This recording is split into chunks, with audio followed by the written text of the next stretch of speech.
මෙම වීඩියෝවෙන් සාකච්ඡා කරන්නේ සේවා සපයන්නෙකු ලෙස ඔබ උදව් කිරීමට උත්සාහ කරන පුද්ගලයින්, තොරතුරු, සේවාවන් සහ ඔවුන්ගේ ගැටලු විසඳීමට උපකාර කළ හැකි පුද්ගලයින් සමග සම්බන්ධ කිරීම සඳහා සුදුසු ආකාරය ගැනයි. ගංවතුර සහ නායයන් වැනි අර්බුදකාරී අවස්ථාවකදී බොහෝ විට පුද්ගලයන්ට හුදකලා බවක්, බයක් සහ අසරණ බවක් දැනීමට ඉඩ තිබේ. ඔවුන්ට එදිනෙදා කරන වැඩ කටයුතු වලට බාධා වීමද සාමාන්‍යයෙන් කරන පරිදි සහයෝගය ලබා ගැනීමට නොහැකි වීමට වෙනත් පීඩාකාරී තත්ත්වයන් සහ අභියෝග වලට මුහුණ දීමටද සිදුවේ. සම්බන්ධ කිරීම තුළින් සිදුවන්නේ තම අවශ්‍යතා සපුරා ගැනීමටත් අපහසු අත්දැකීම් වලට මුහුණ දීමටත් අවශ්‍ය සම්පත් එක්රැස් කිරීම පටන් ගැනීම සඳහා පුද්ගලයන්ට උපකාර කිරීමයි. මෙම අවස්ථාවේදී අප සිදු කරන්නේ තමන් තුළ සහ අවට තිබෙන සම්පත් සමග පුද්ගලයන් සම්බන්ධ කිරීමයි. ඒ තුළින් තමන්ටම උදව් කර ගැනීමටත් ඔවුන් මුහුණ දෙන අවස්ථාවේ පාලනය ඔවුන් අතට ලබා ගැනීමටත් පුද්ගලයන්ට උපකාර කිරීමයි. මෙය ඔවුන්ගේ මානසික සෞඛ්‍ය රැක ගැනීමට උපකාරී විය හැක. මූලික අවශ්‍යතා සඳහා පුද්ගලයන් සම්බන්ධ කිරීම වැදගත් වේ.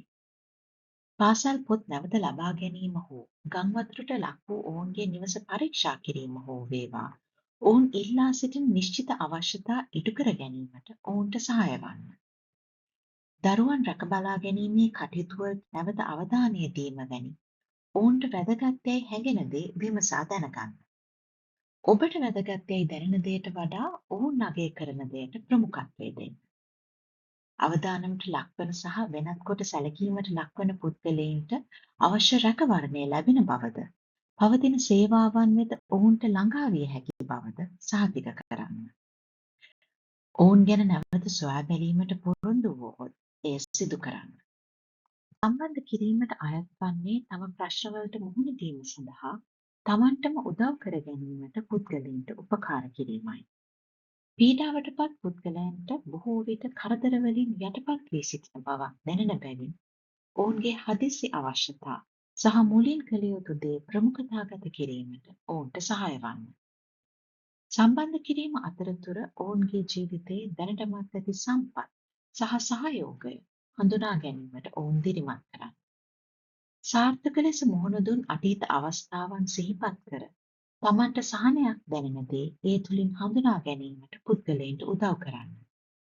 මිනිසුන්ට ඔවුන්ගේ මූලික අවශ්‍යතා සපුරා ගැනීමට උදව් වන ප්‍රායෝගික යෝජනා ලබා දෙන්න.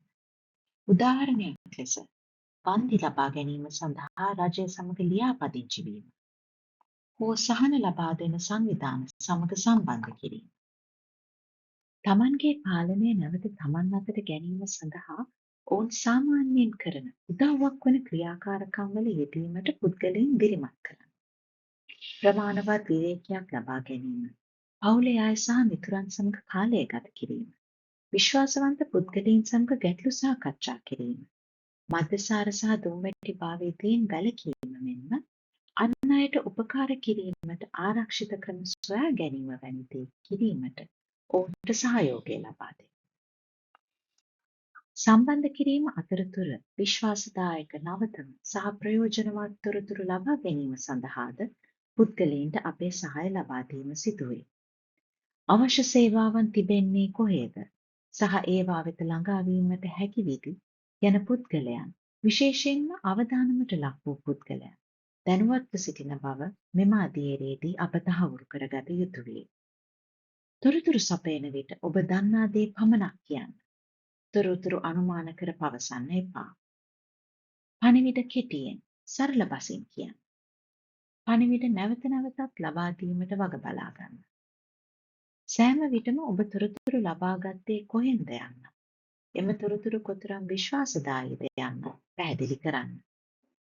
තිබෙන තොරතුරු වල නිවැරදි බව 100% තහවුරු කර නොමැතිනම් ඒ බව පැවසීමටද වග බලා ගන්න. සම්බන්ධ කිරීම අතරතුර පුද්ගලයන්ගේ සමාජ සම්බන්ධතාවලටද අවධානය යොමු කිරීම සිදුවේ. පවුලේ අය එකිනෙකාගෙන් වෙන් නොකර එකට තැබීමටද දරුවන් ඔවුන්ගේ භාරකරුවන් සමග තබා ගැනීමටද වග බලා ගන්න. පුද්ගලයන් ඔවුන් සමීප අයගෙන් වෙන්වීම වැළැක්වීමට හැකි ඉක්මනින් කටයුතු කරන්න. සමීප අයගෙන් වෙන් වී සිටින පුද්ගලයින් ඇත්නම් ඔවුන් තම මිතුරන් හා ආදරණීයයන් සමග සම්බන්ධ වීමට උදව් කරන්න. ආගමික සහාය සමග සම්බන්ධ වීමට පුද්ගලයින් ඉල්ලා සිටින්නේ නම් ඒ සඳහා ඔවුන්ට උදව් කරන්න. නමුත් ඔබගේ විශ්වාසයන් හෝ සිද්ධීන් පිළිබඳ ඔබේ මතිමතාන්තර ඔවුන් මත පැටවීමෙන් හෝ ආගමික සහාය ලබා ගැනීමට ඔවුන්ට බල කිරීමෙන් හෝ වැළකීමට වග බලා ගන්න. එකිනෙකාට සහයෝගය දැක්වීම සඳහා පුද්ගලයින්ට එකතු වීමට සහාය වන්න. ඔබ උදව් කරන පුද්ගලයාට තවදුරටත් ඔබේ සහාය අවශ්‍ය නොවන විට හෝ ඔබට එම ස්ථානයෙන් ඉවත් වීමට හෝ සහාය ලබා දීම නැවැත්වීමට හෝ සිදු වූහොත් සහාය සලසන්නෙකු ලෙස ඔබේ කාර්යභාරය අවසන් වන බව හඳුනා ගන්න. ඔවුන්ගේ අවශ්‍යතා සහ ඔබේ අවශ්‍යතා සැලකිල්ලටගෙන ඔබගේ සහාය නැවැත්විය යුත්තේ කුමන අවස්ථාවේදීදැයි ප්‍රවේශමෙන් තීරණය කරන්න. ඔබගේ උපකාරය අවසන් කරන විට ඔබ යන බව ඔවුන්ට පවසන්න. හැකිනම් උදව් කළ හැකි වෙනත් අයෙකුට ඔවුන් හඳුන්වා දෙන්න. ඔබ ඔවුන්ව වෙනත් සේවා සමග සම්බන්ධ කළේ නම් එම සේවා සමග සම්බන්ධ වීම සඳහා අවශ්‍ය තොරතුරු ඔවුන් ළඟ තිබෙන බව තහවුරු කර දැනගන්න. එමෙන්ම එම සේවා තුළින් බලාපොරොත්තු විය හැකි දේ ඔවුන් දන්නා බවද තහවුරු කරන්න. කොටස් 6කින් යුත් අපගේ කෙටි වීඩියෝ මාලාවේ අනෙක් වීඩියෝ පටද නරඹා මූලිකාංග 4 ගැන වැඩිදුර අවබෝධ කරගන්න. ඔබට මානසික ප්‍රථමාධාර සැපිය හැක්කේ කෙසේදයි වැඩිදුර ඉගෙන ගැනීමට හැකිවනු ඇත. වැඩිදුර තොරතුරු සඳහා මානසික ප්‍රථමාධාර පිළිබඳ මාර්ගෝපදේශය සිංහල දෙමළ හෝ ඉංග්‍රීසි බසින් කියන්න.